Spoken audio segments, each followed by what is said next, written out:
Welcome to How to Thrive as an Independent Consultant. This program is a collaboration between Walden University's Career Planning and Development Department and the Walden Alumni Ambassador Network. We thank you again for joining us. Before we formally introduce our panelists, I'd like to review some instructions for navigating and participating in this session. Audio is muted and video sharing is not available for participants. The chat is available throughout this session. Enter your questions for the panelists in the Q&A section, and we will share your questions as time allows. Access the handout section for a PDF of the presentation and download links and resources. As a reminder, this webinar is being recorded and is available on demand through the same link you used to register for the session. Once the session concludes, you'll be prompted to complete the webinar survey. We would love to hear your feedback. Now, I'd like to hand it over to Dina Berggren, Manager of Walden's Career Planning and Development Department, to introduce our panel and our wonderful topic. Thank you, Kayla, and hello, everyone. We have a very exciting program planned for you here today, and thank you all for joining us. If you're interested in becoming an independent consultant, growing your existing consulting business, or simply looking to learn more about opportunities in consulting, then this program is definitely for you. And we've brought together an incredibly talented and passionate panel of Walden Alumni Ambassadors. The panel has come together for the purpose of sharing their broad consulting expertise and unique perspectives with all of us. And I would like to start by introducing you to our three Walden Alumni Ambassador panelists, Dr. Mike Smith, Dr. Georgine Trinkle, and Dr. David Doan. And so let's start with Dr. Smith. Dr. Smith is the founder and president of Smith Research and Development, LLC, and he is a global leader in executive coaching who has presented to C-suite, corporate executives, military leaders, college and university faculty and administrators, and emerging leaders in multiple countries across the world. He also served 26 years in the U.S. Air Force, during which time he held numerous leadership positions. And at the height of his military career, Dr. Smith was selected to serve as the first sergeant of the very elite USAF Thunderbirds Air Demonstration Squadron, where he traveled around the world representing the men and women of the Air Force through air shows, community visits, and speaking at events. And after retiring from active duty, he transitioned into the civilian sector, where he became a corporate leader in a Berkshire Hathaway energy company working for Warren Buffett and Greg Abel. And in that role, he provided leadership, mentorship, and guidance to company employees at all levels, including senior corporate leaders. Dr. Smith was also recently selected for the Top Global Executive Leadership Coach of the Year award by the International Association of Top Professionals. And our next panelist is Dr. Georgine Trinkle, who is the founder and owner of Trink Consulting. She has dedicated her life to creating a world where community resources are abundant, poverty is eliminated, and grant dollars are plentiful. And Dr. Trinkle holds several degrees in her field of expertise, including a doctorate in business administration, and she possesses decades of nonprofit leadership experience. Founded in 2018, Trink Consulting brings a unique skill set of training and technical assistance focused on grant writing, strategic planning, and problem-solving skills to the nonprofit and government sectors.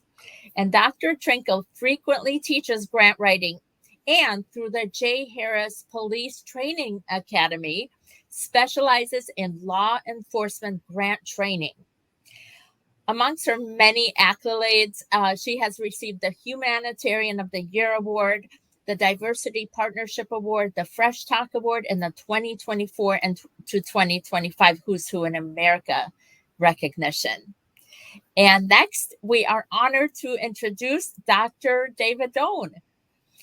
He is a healthcare technology and business transformation leader with 30 plus years of clinical, business, and operations experience, over 20 years of healthcare technology consulting experience, and 10 years of DEI and health equity experience. He specializes in designing technology-driven solutions for payers, providers, and health innovators, leveraging AI, machine learning, and advanced analytics to optimize career management, streamline operations, and improve medical expense and healthcare outcomes. As a director, consultant partner at Kyndryl, he partners with C-suite, technology, business, and HR leaders to define strategy, to orchestrate complex solution delivery, and build referenceable customer relationships. Known as a consultative, trust-based advisor, Dr. Doan unites cross-functional teams to drive commercial growth, customer success, and talent development. He also champions the Kyndryl Inclusion Network. He has a degree in nursing and psychology and a master's in health services administration, an MBA and a PhD in health services, and also earned several industry certifications. And he holds many leadership roles, including president of PMI Los Angeles, president of the Pride Bands Alliance, and program director of the Asian and Pacific Islander Caucus for Health, which is part of the American Public Health Association. So, as you can see here, we truly have an exceptional panel with us today. With these introductions, let's begin with our first question to the panel. Could you tell us about your consulting background, including the services you provide, specialty areas, and clients who you work with? Dr. Smith, I would like to hand it over to you first to get us started. Thank you very much, Dina, and good afternoon, good evening, everyone. Yeah, so my consulting background is really with mostly mid-sized businesses, some startups and some Fortune 500, 100 companies, but the sweet spot for me is really mid-sized businesses. And the services I provide is I work with both C-suite senior leaders for one-on-one coaching and for leadership development, as well as do organizational consulting specifically around cultural transformation within the organization. And I do that through one-on-one coaching, team coaching, speaking, training, which all fall under the umbrella of consulting. So, Dina? Wonderful. Thank you for telling us a little bit about your background. And Dr. Trinkle, would you like to go next? Sure. So I specialize in working with nonprofit organizations and working with government entities, really focusing on the opportunities to improve community conditions, to impact poverty. That's really low-income communities is really one of my areas of expertise. So working on governance issues, working on nonprofit management, working on strengthening responses in the community. Those are some of the specialty areas that I really focus on, as well as working with state and national partners to impact poverty issues. Thank you, Dr. Trinkle. And Dr. Doan, would you like to share your background? Absolutely. Greetings, everyone. Delighted that all of you are able to join us. And I'm just so delighted to share the kind of the virtual floor or stage with the fine panelists here. As you heard in the introduction, I've been in kind of healthcare for 30 plus years as a registered nurse, but also moved into consulting about 20 years ago. So the consulting engagement that I do day to day for a consulting firm is definitely deeply in healthcare technology consultant. But I also have a passion for other things in addition to that specialties, and it's really around all things related to inclusion, diversity. I know that we are in need of being careful how we word this, but that's really what I focus on. And also to empower employers and organizations on kind of the inclusion and culture strategy, the budget around that. And then part of the kind of employee engagement, most organizations do have either an employee resource group or a business resource group or ERG or BRGs, and how could they actually consider starting a new BRG or ERG, but also if they do have one in place or more than one in place, is to go through kind of the maturation level of how to actually grow that BRG or ERG, but also thrive. So all of that is wrapped around also sometime I work directly with clients that maybe have a health equity lens to that. So there's relevance in that kind of philosophy and applications and philosophy into kind of the area of data analytics and health equities as well. So that's a little bit of what I do in consulting. Thank you, Dr. Doan, and thank you, panelists. Your work really spans many different areas, including business and executive coaching, grant writing, healthcare technology, and also you have so many multiple interest areas as well. Also, your work extends into corporate and nonprofit and government sectors. So it's wonderful to have such a wide range of interest and also expertise with us here today. And now let's move on to our second question, which is, how did you get started as an independent consultant? So Dr. Smith, would you like to begin? Yes, I would. Thank you so much.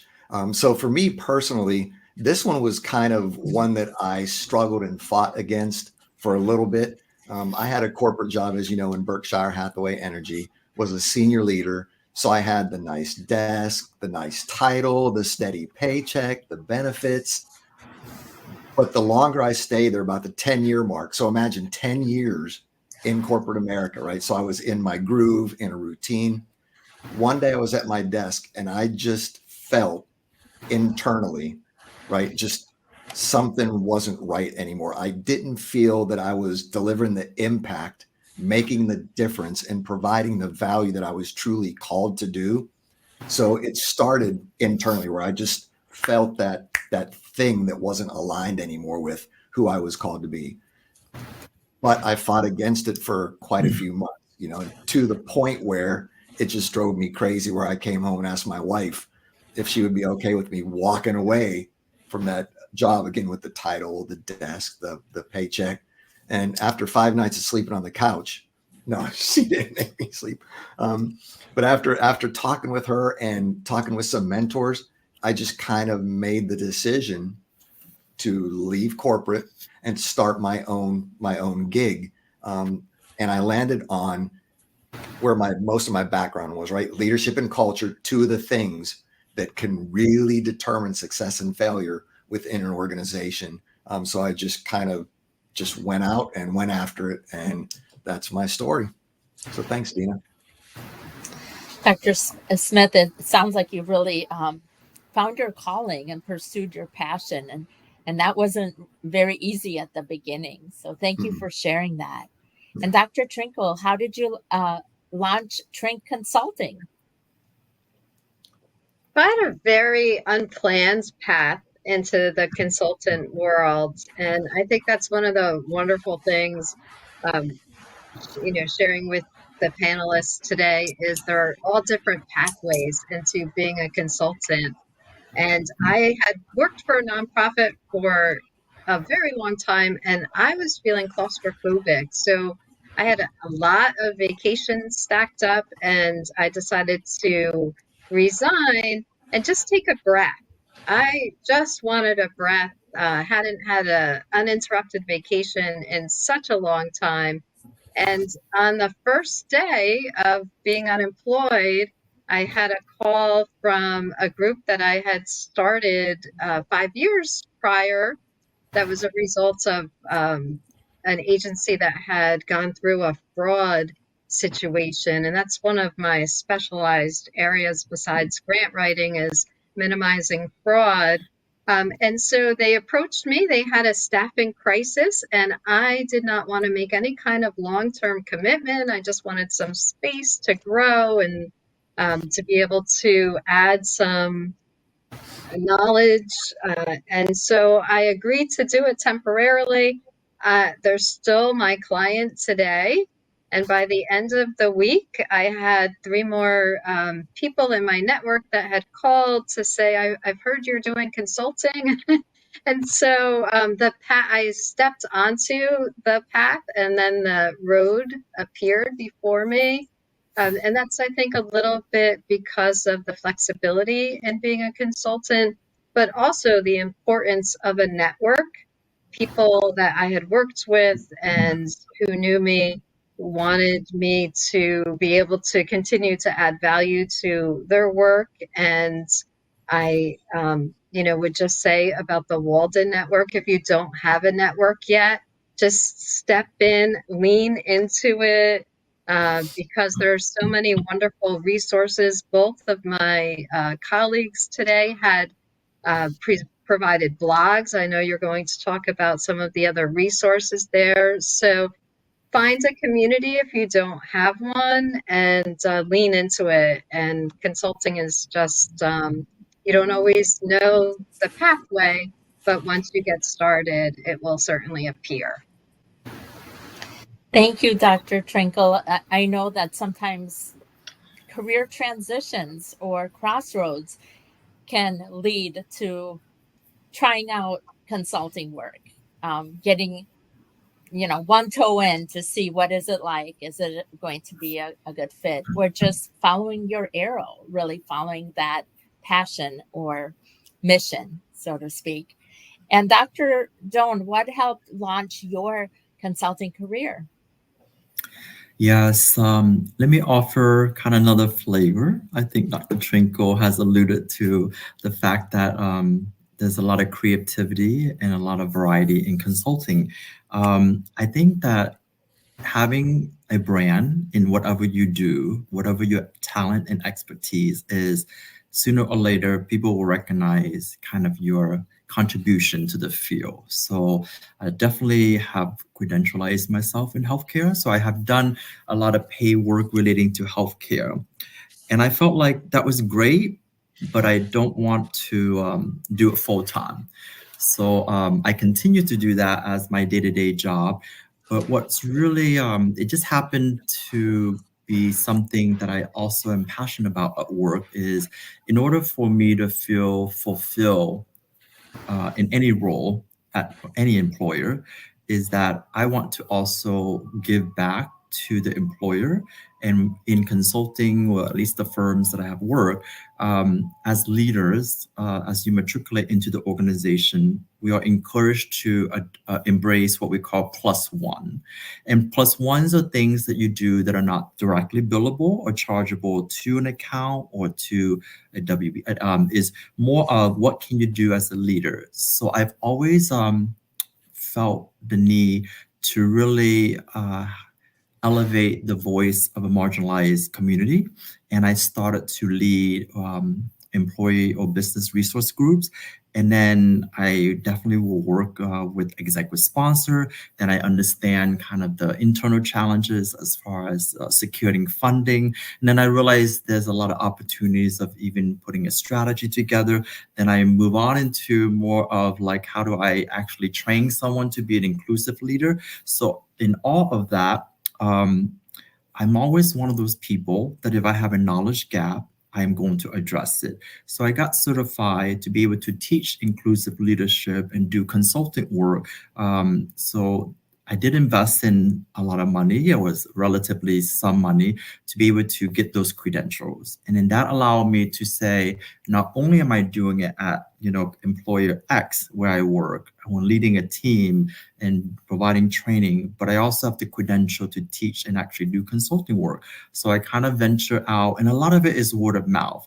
And once you do a great job, you use that as maybe like your testimonials, and the relationship that Dr. Trinko actually alluded to, and so on and so on. So I just kind of wanted to keep it as something that is more of a balance for me. So I don't want to do it full time. I choose to do it whether it's 30% of my time, and it's really augmenting my day-to-day job to address some of the perhaps questions that you all have about the variability in just like what I call the pipeline of your clients and so on.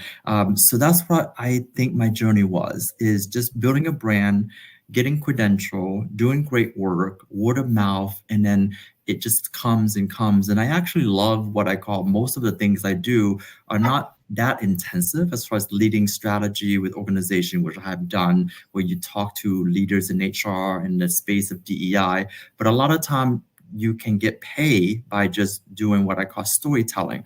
I have a very interesting story, some things were traumatic, some things are not great, some things were unique. And I think I realized that became something that people wanted to listen to, and really what is the message? So naturally, when you work in consulting, one of the skills in consulting is your ability to tell a story. So I think embracing all of your talents, perhaps that's where you might want to start, is something that you might want to consider doing full time.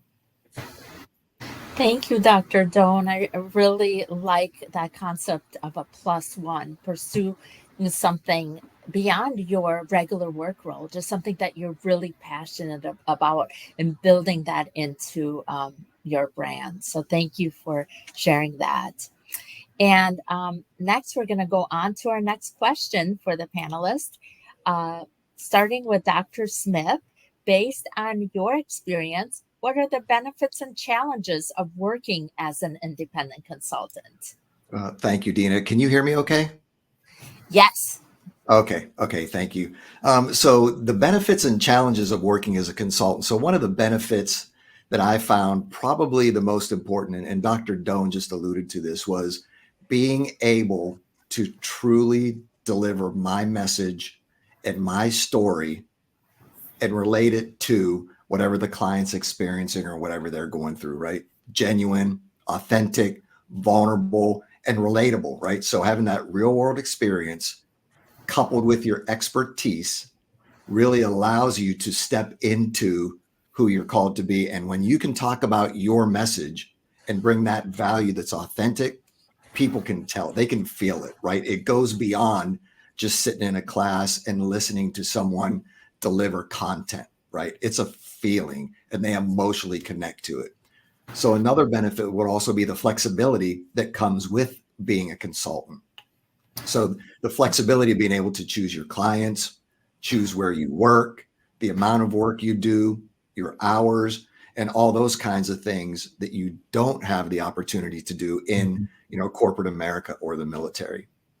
So one of the challenges, though, is kind of tied to one of the benefits, right? So being able to set your own schedule and those kind of things also come with the upfront work of getting clients, right? Even, we talked about this earlier, even with all my years in the military and all of the certifications and being a corporate leader in Berkshire Hathaway and my PhD, even with all that under my belt, I can't tell you how many pro bono speaking events and mini workshops that I did up front just to even get people to really hear my message and my story and see the value that I could pour into them and their organizations.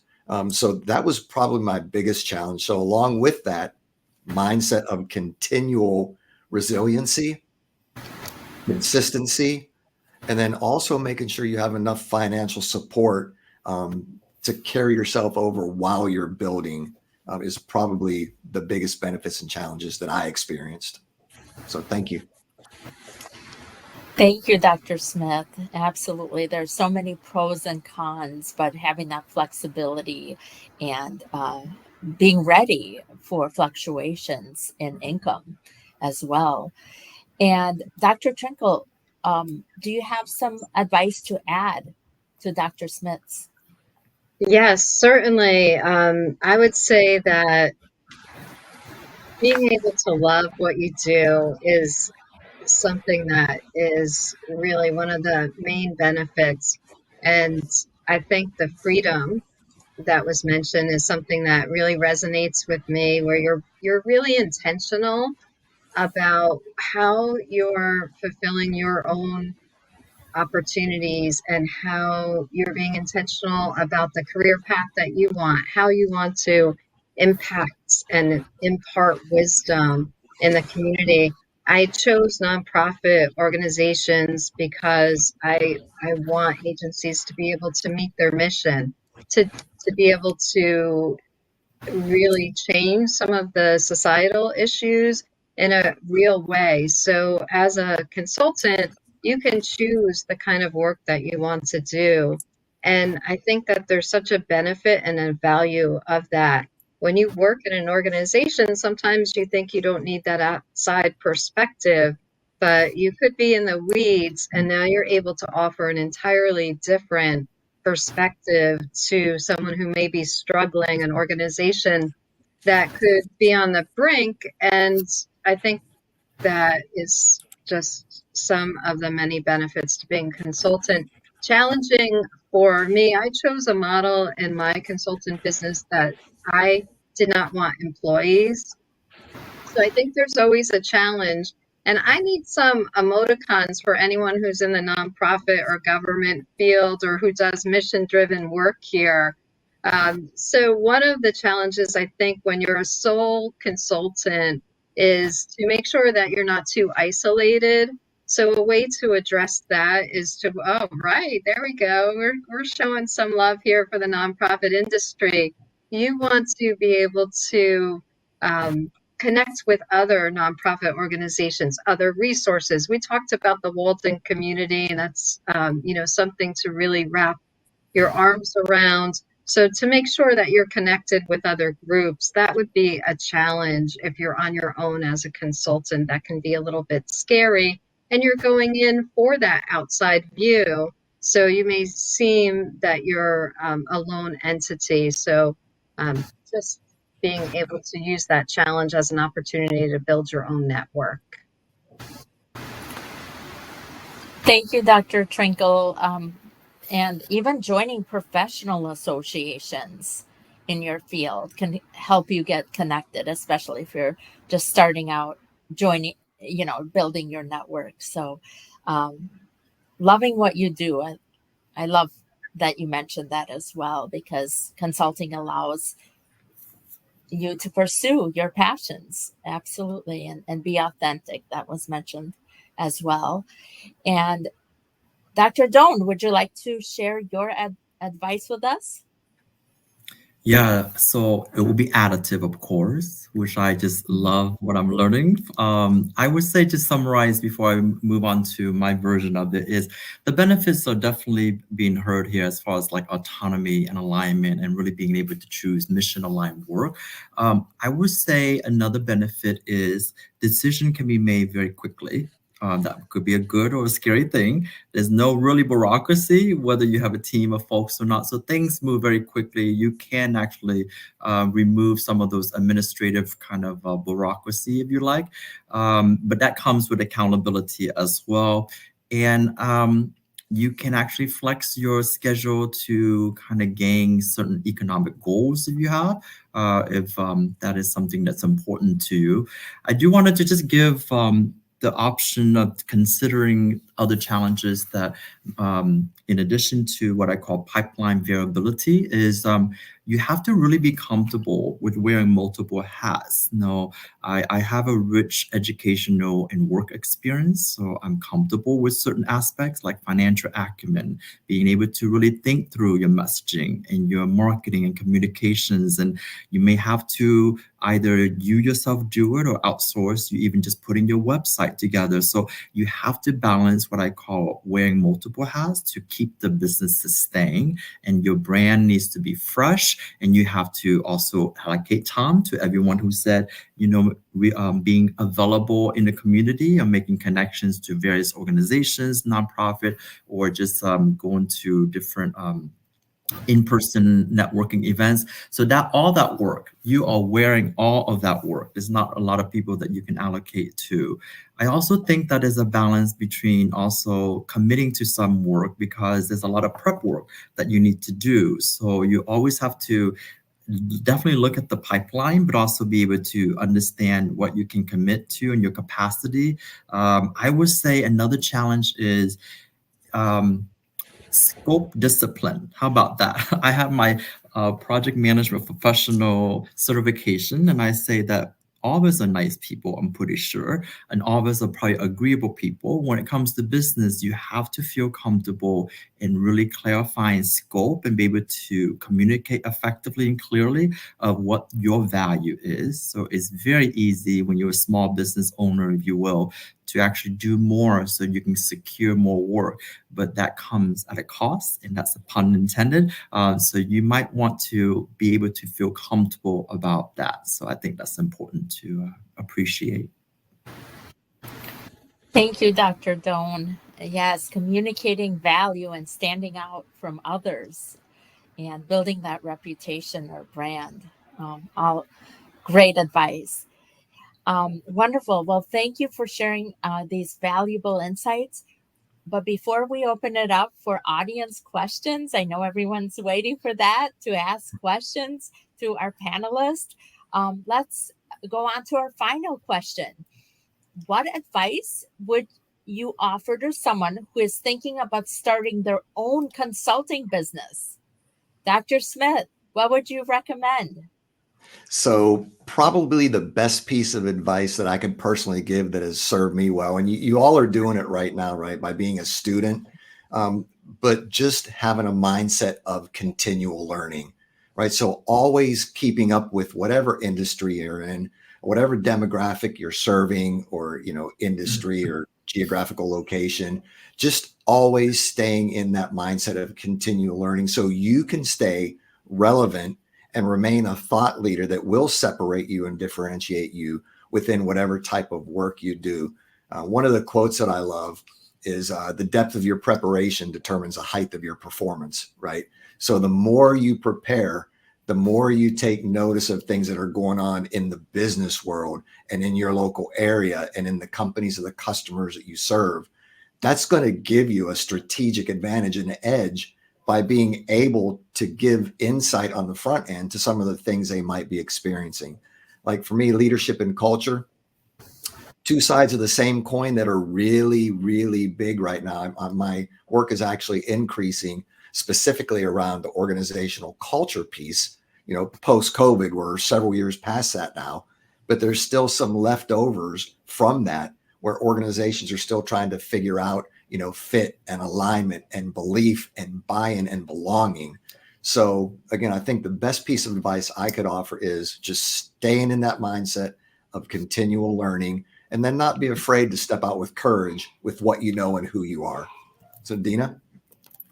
That's great advice. Thank you, Dr. Smith. And Dr. Trinkle, would you like to add to that as well?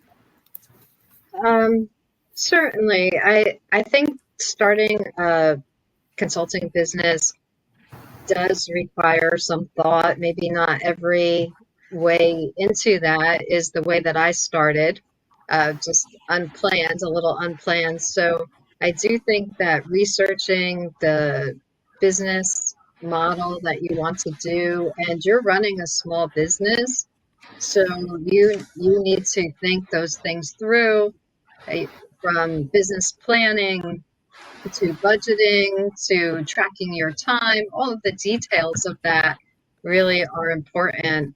And I would also say just researching the legal pieces of it. There are tax consequences and practical matters that really need to be addressed and thought through. There needs to be a plan for that. If that's a resource you're doing in-house or outsourcing, those are really important things to stay on track. And I would also say that think about your area of expertise, your knowledge base. If we have any doctoral students that are participating today, that gap, the donut hole that we're always thinking about to be able to focus on an area for a doctoral study. You want something that, as our professors told us at Walden University, something that you will never get tired of, something that you will love tirelessly, with unbounded passion. So those are the kinds of things you should think about before you start in an intentional way. Or you could just drop into it as I did and figure it out. But I think the intentional path and being very thoughtful in the approach for long term is important. So I think those are some of the advice that I would offer. And I would also offer to talk to other consultants. I'm sure my colleagues share their knowledge and their experiences freely, as with tonight's panel. So find other people that are doing consulting work in the area that you want to step into and talk to them. Always our resources around us are so important and helpful. Business groups you mentioned, the Chamber of Commerce's, all of those great mentoring and networking places, and starting with Walden University and the many career planning resources that you're able to offer. Thank you, Dr. Trinkle. I think it's so important to find mentors, find advocates, find other people who can give advice, people who have done it, who have been there, and can make the process easier if you're just starting out. And Dr. Doan, would you like to share your advice for Walden students and graduates? Of course, absolutely. I would start with a few things before you even get into consulting. I do want to just make sure that you all take the time to be reflective, meaning that clarify why you might want to have your own business and really identify and really be honest with what's the niche and what's the outcome that you expect to get out, just because you wanted to set expectations. Otherwise, if you don't know where you're heading, you don't know what success look like. And then once you're in it, I really think that I'm going to go back to what I've shared. Maybe it's a term that I use a lot, is personal brand. Who are you and what are you offering to the world? And part of that is really your value differentiator, because I'm pretty sure lots of people can do X, whatever it is that you're thinking. That discipline, I think, is going to help you in the long run. I think people already share about master the art of networking. It's not always comfortable. It's like not just networking like who and how many you know as far as people, but like being very intentional and think about what's in it for them too. So that way that kind of dialogue doesn't come from a place where people feel like is not as genuine as can be possible. But at the same time, building trust-based relationship is important, and ask for help. People are willing to help promote you if you are good with cataloging your testimonies, because that is so powerful. Just a quotation here and there. And I would say, if I know I'm long-winded, I need to be, I would say price based on outcomes instead of price based on effort.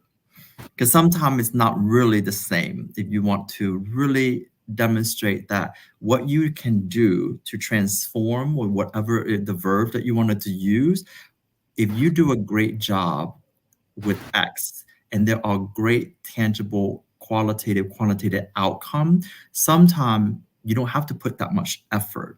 It's just that something that is just that je ne sais quoi or very special about you. I think that will be great. And I would say lastly, don't ever feel like you are comfortable when you are being complacent. There's always something that you can do better. So if you're one of those kind of like lifelong learner, which Dr. Smith has mentioned earlier, I think that's what positioned for success. But at the same time, be kind to yourself, because you can ruminate and really just have mental illness, if you will. And I jokingly say that, but you can work yourself to the ground. So there's a balance between not being complacent, but also give yourself some grace, because you could actually work 24 hours a day. So I hope that helps. Absolutely, Dr. Doan, really focusing on that value for others, but also being intentional and knowing what's important to you, right? Because you need to know who you are to be able to help others and show that value through tangible outcomes. And with that, we now would like to open it up for any questions from our audience.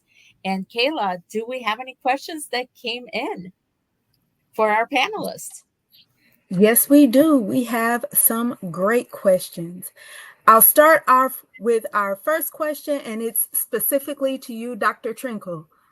How has your leadership philosophy evolved through your experiences in nonprofit and philanthropic organizations, and how does that inform your current work? That's such a wonderful question. So, one of the things that has evolved is the ability to understand a little bit more about the knowledge base that's needed from governance and from board members who are actually leading the nonprofit organizations. So, understanding a greater focus in that area than I've had before, and also understanding the funder piece, working with a lot of people who are able to invest in nonprofit organizations, understanding from a different side what the outcomes and the value may be. And it may be solving issues such as homelessness that may be very unpopular, and still the funder is willing to advocate and to seek value in helping another person. And so I think that has evolved, understanding that we do need more knowledge, we need more advocacy, and we need to have greater voices. And sometimes leadership that is public may not be able to fill that role. So using the consultant piece and improving the knowledge of board members so that they can be advocates and amplify for the vulnerable populations. Dr. Doan shared some information with diversity, equity, and inclusion and the vulnerable people in society. So I think that my views have evolved to understand how important it is for people to understand from the nonprofit perspective and from a board member perspective the role of advocacy. So I hope that answered your question, and I do appreciate the interest in the nonprofit fields. Excellent. Our next question is for all of you. Did either of you believe in partnerships in the early phase of your consultant start?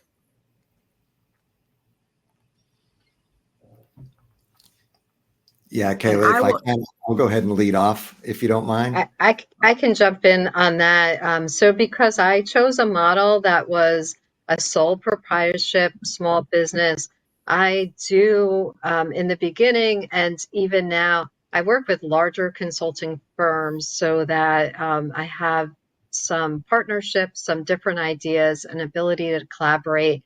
I think perhaps because my background is in the nonprofit field, I just cannot work alone. I need to leverage the resources around me. So I think it's a wonderful way to be able to achieve things together and collaborate. Dr. Mike, would you like to add?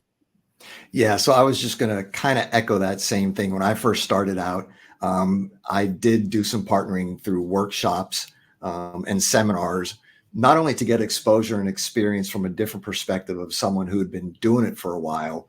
So I was kind of getting the mentorship and actually delivering the workshops at the same time. So a partnership in the beginning, I think, is really good for several reasons. Like Dr. Trinkle mentioned, not being by yourself, right? Just doing it to get your feet wet, to see someone else do it, which then also gives you the courage that you can do it. So that's what I would add. Dr. Doan, would you like to share as well? Sure. Let me just, if I were to have a conversation with the person who asked the question, I would ask the question of how do you define partnership? I want to caution a little bit here. Partnership to me in the business world can be a legal arrangement. So if it's not that, then let me just comment on that. Because let me just say, if it is that, you do need to understand the terms and what this partnership look like from a legal but also financial arrangement. If you are just saying, do you like to partner with someone? And I think Dr. Smith alluded to like someone who is a coach or a mentor or someone who would support you. I'm an advocate for that naturally. That makes sense. I do want to make sure the definition or intent of that question. I tend to not get myself into a lot of arrangement in the beginning, just because I need to figure this out myself. Unless you co-create together, co-form an LLC, whatever it is that you wanted to do together, that's a different story. I always lean on people who have done it and paid the path. I also want to offer one other suggestions when I think about the word partnership, and this is my opinion only, okay? I like to have synergy with people. There's no one consulting firm can deliver everything that whoever that client is. So there are sometimes great synergy and like being, I use the word additive, but complement is another word where someone can provide some aspects so that way, because you're not a big consulting firm that you can actually, rarely can you do what I call end-to-end, strategy and execution.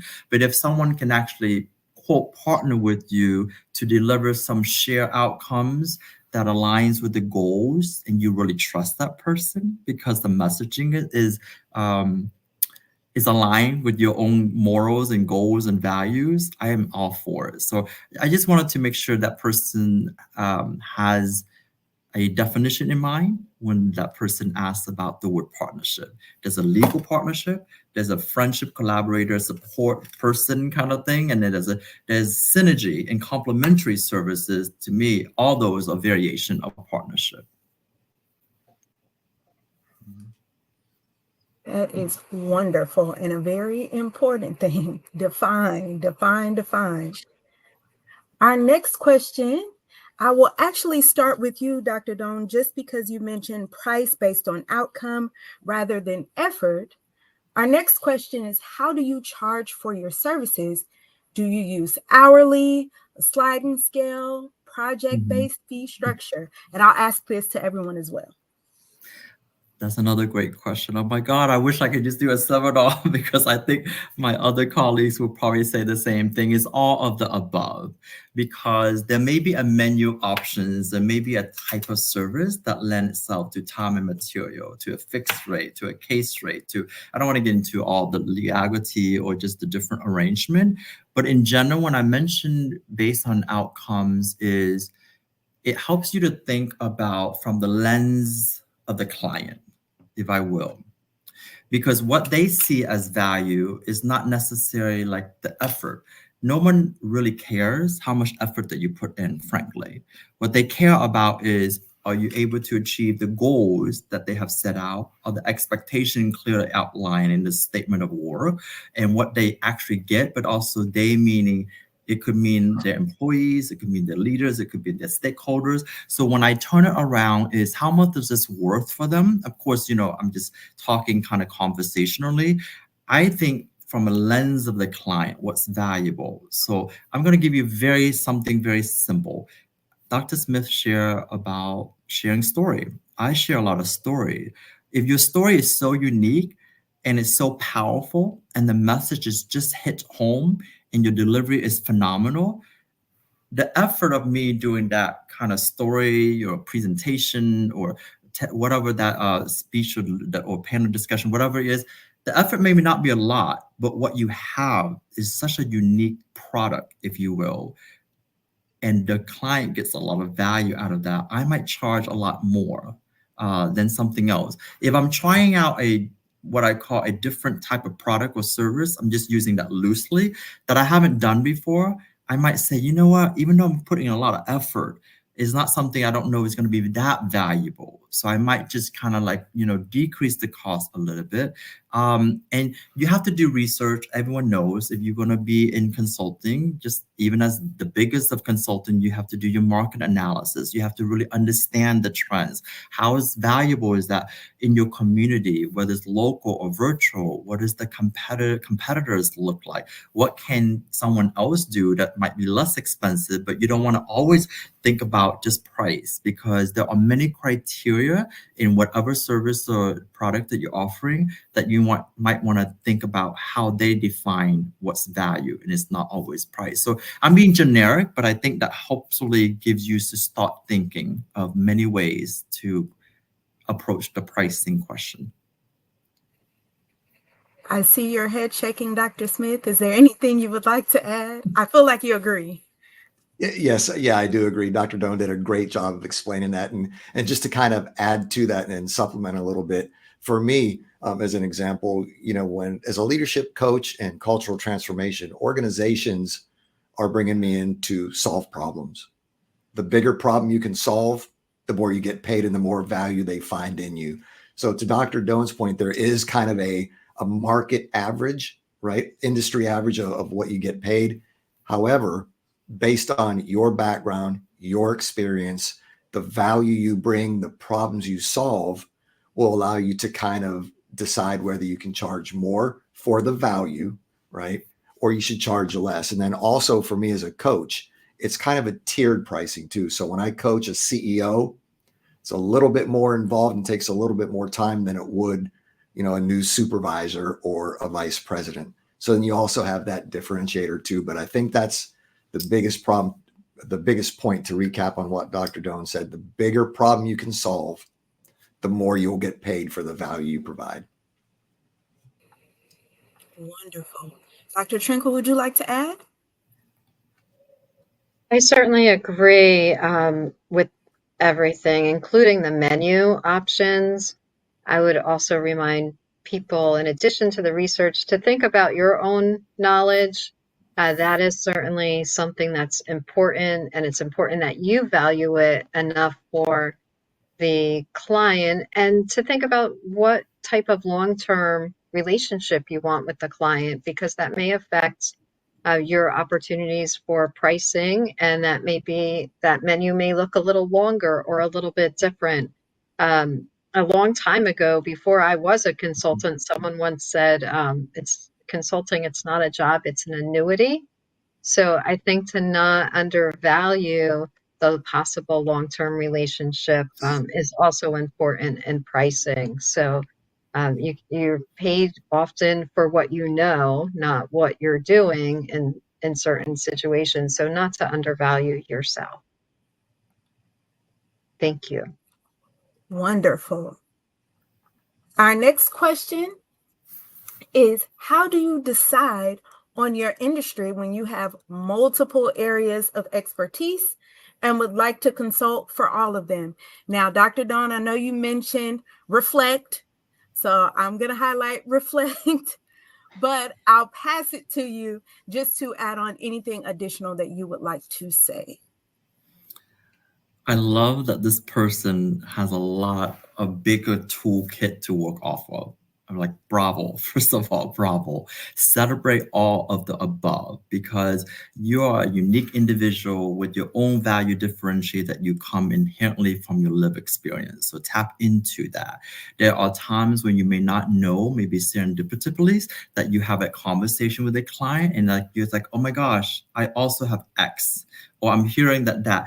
Like Dr. Smith, I don't know Dr. Smith well, but just his presentation, introduction, working in the serving 25 years, in the armed forces, that gives credibility, but also like there's an assumption of the discipline that he went through, but also there's a respect there. And if you work for a government or anything, that's just an example. If you are maybe a first generation college graduate, maybe that's something to celebrate. If you're a female leader from a marginalized community, celebrate that. It could be anything and everything. That's what I mean by what is your value or the differentiator that you bring. Do not undersell. I think Dr. Trinkle said that. But how do you package together that is not just talking about I've done this, this. It's like you have to have a story. What is like your overall story? And a part of that is listening, like actively listening to the client and the needs and asking the right questions. And then, pull in all those experience, because I truly believe in fate, FATE, meaning that every single journey that I've been on, I felt like I looked back and said, why did I do that job? Why did I have that role? It was almost like you might not know why you are on a specific journey that you're on, whether it's professional, academic, or personal. But I promise you, looking back and taking a time to really reflect, everything kind of makes sense. So lean on your intuition. I know I'm very philosophical when I say this. Your question is, how do I choose? Let the universe kind of take its toll and let you just kind of navigate through that. Maybe you are meant to lean on or go on this path or journey, but then also lean on data. Data is also important too. What is the market in need of? What are we challenged with from a macroeconomic level? What is it that you have that seem to be so relevant? So those are the things, or not relevant. So those are the things that you have to kind of, what I call, triangulate all the data, because data drives decision in consulting, DDD. So all those, I would say, lean on everything that you have. And that's what makes you so unique. Excellent. Dr. Mike, would you like to add? Yeah, sure would. So that was very, very well said. And something that I would just add to that is, just really don't get in the headspace of minimizing or devaluing yourself or what you bring to the table. And, Dr. Trinkle touched on that earlier. And sometimes when you're figuring this out, it could be a puzzle, right? I know for me, going through the military and then working in Berkshire Hathaway, I was on both sides at times of what I perceived to be a good leader, good culture, bad culture. So the more I started studying that and the lessons I learned, to Dr. Doan's point, every single journey I've been on, when I look back, has given me a relatable point to a client that I'm working with or talking to right through my story.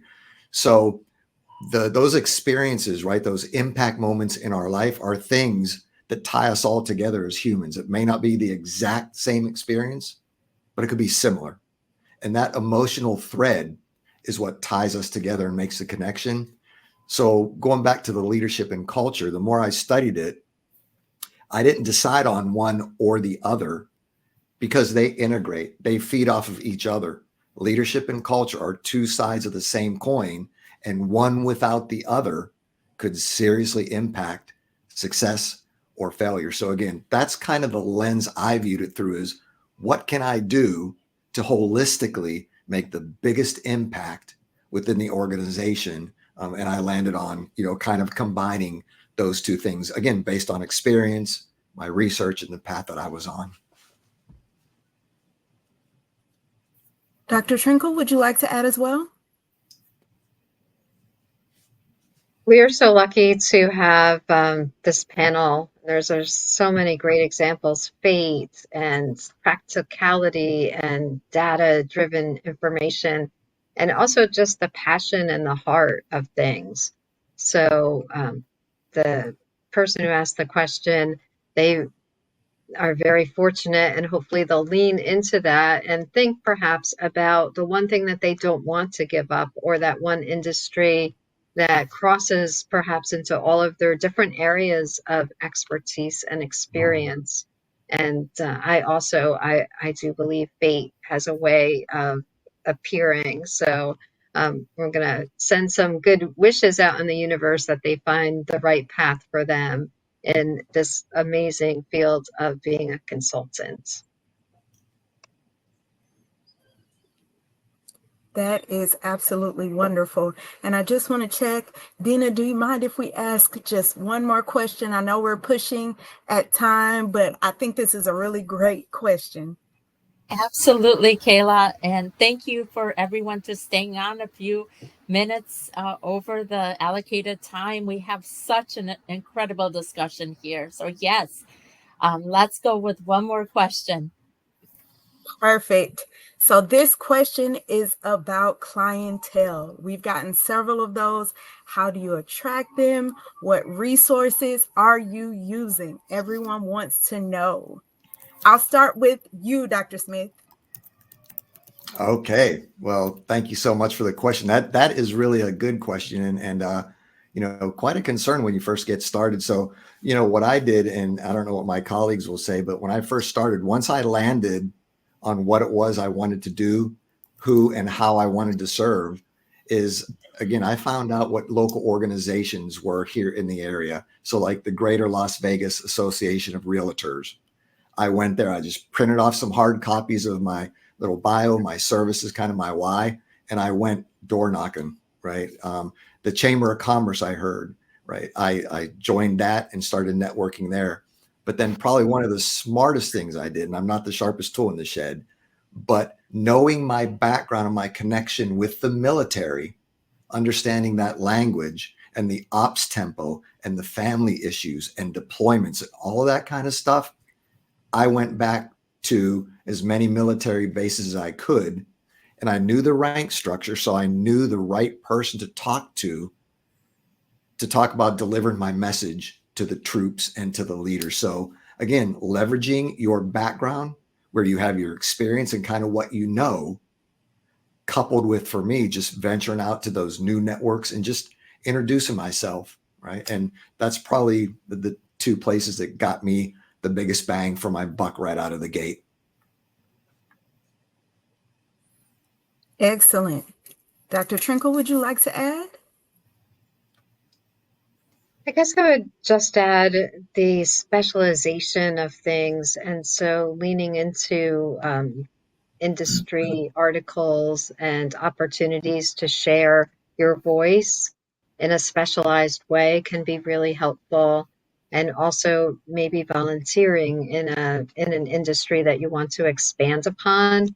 That is a way to not only expose yourself to different organizations that you may, or businesses that you may want to lean into, or fields, hunger, homelessness, but it also gives you an opportunity for some visibility, to network, and to really talk to people, build those relationships. That is something that is really critical, and I echo that with my other colleagues, the importance of the relationship, genuine, and just those real opportunities to connect with people for a shared goal. Excellent. Dr. Dawn, it is now to you. Sure. I'm going to bring up personal brand again. If you really want to do consulting, like start now with your LinkedIn profile. If I were to read and review any one of your profiles, is there a clear message of what it is that you bring? I would say that is a great place. You now can start your LinkedIn blog. I'm actually going to launch mine. I was just waiting for 2 podcasts that I just finished, so I'm able to share that when I'm allowed to share some of that. The other thing is thought leadership, either not just the blog, but actually presenting at speaking engagement that you may not get paid, but your message and your word and your brand is out there. So be very selective, because hopefully you're being covered for travel. But I would say that that is also another way of really sharing your thought leadership, in any way, in every way, different channel. I would say ask people who you already know that might know something. So going back to kind of your network again. I love the volunteering opportunity and serving a nonprofit board, because if that has relevance to what you do, that gives credibility, but then allow you to have another set of network that they can mark, especially if you're working in a nonprofit. I would say there's not much more besides, you can actually think about relationships that but not just that. People always looking for, like, for example, Dr. Smith is talking, or the brand is really about leadership and culture. What if they want someone who is from a different demographics? And let's say we partner together in some way. I'm using that word partner loosely. It's like they just want someone who's from an Asian community. I'm making that up. So we can give and take and do a lot of things. And I would return say they need someone who have like really strong either nonprofit experience with Dr. Trinkle or in the government space, whatever. So those are the things that you have to, if you don't share your brand broadly, then they don't know about you.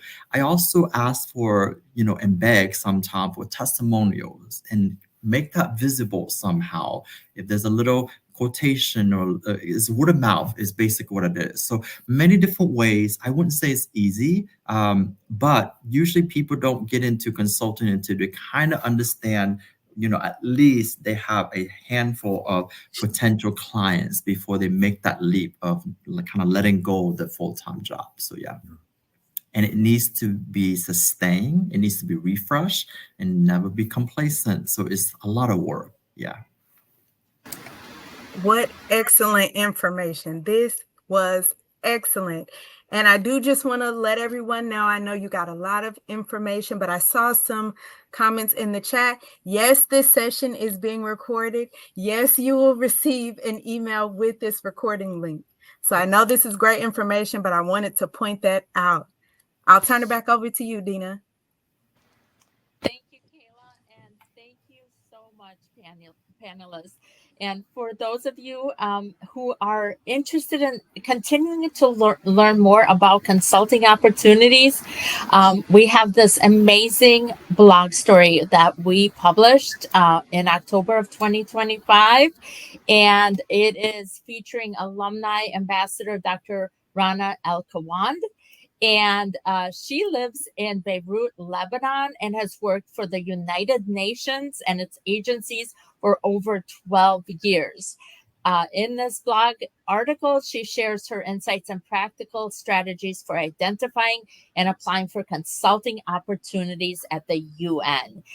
So if you're interested and would like to read the full article, please refer to the direct link to her story that is provided in your handouts section of Big Marker, your webinar platform.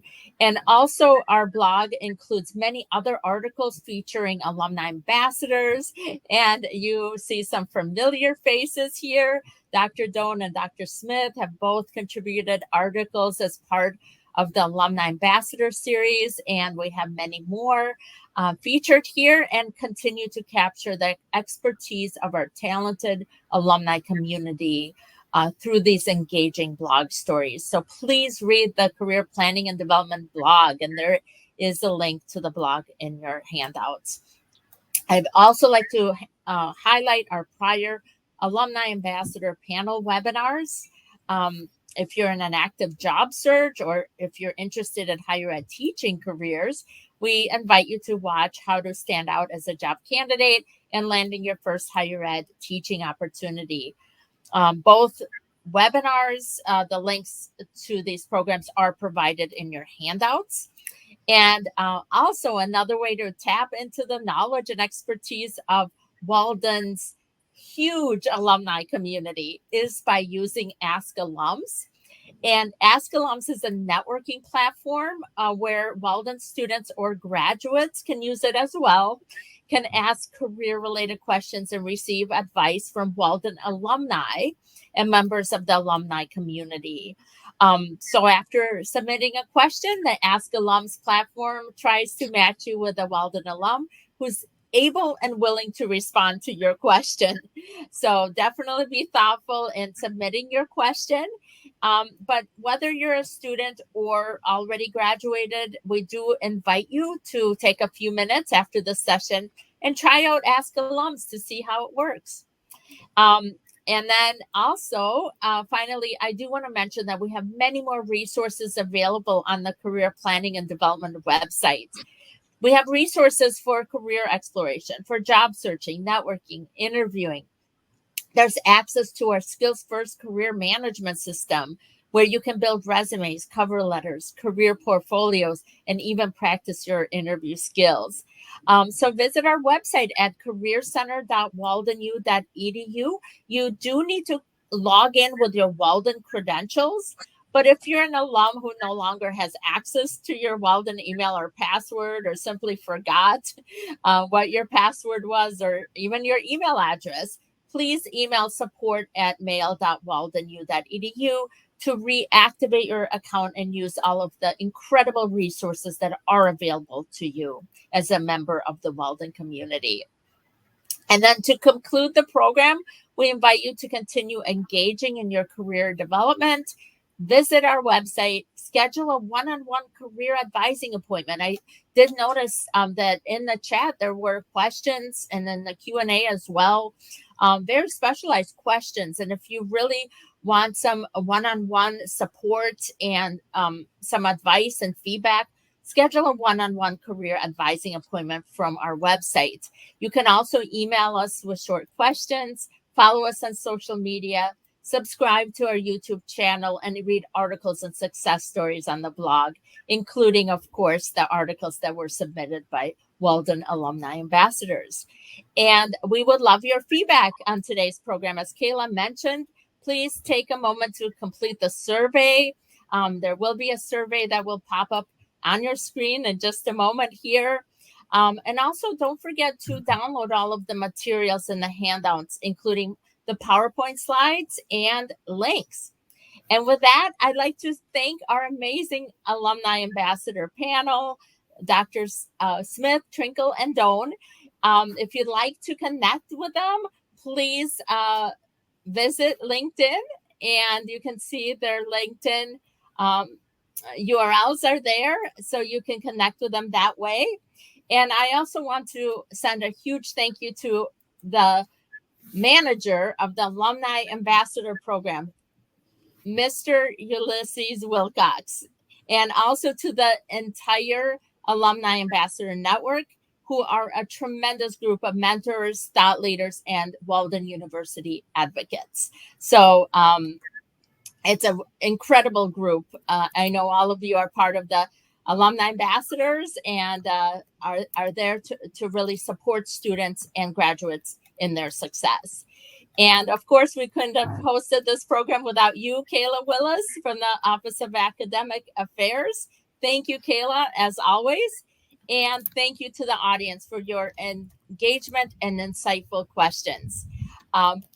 Best wishes to all in pursuing consulting work and applying your knowledge and skills to help organizations, communities, and individuals. And with that, have a wonderful evening, everyone.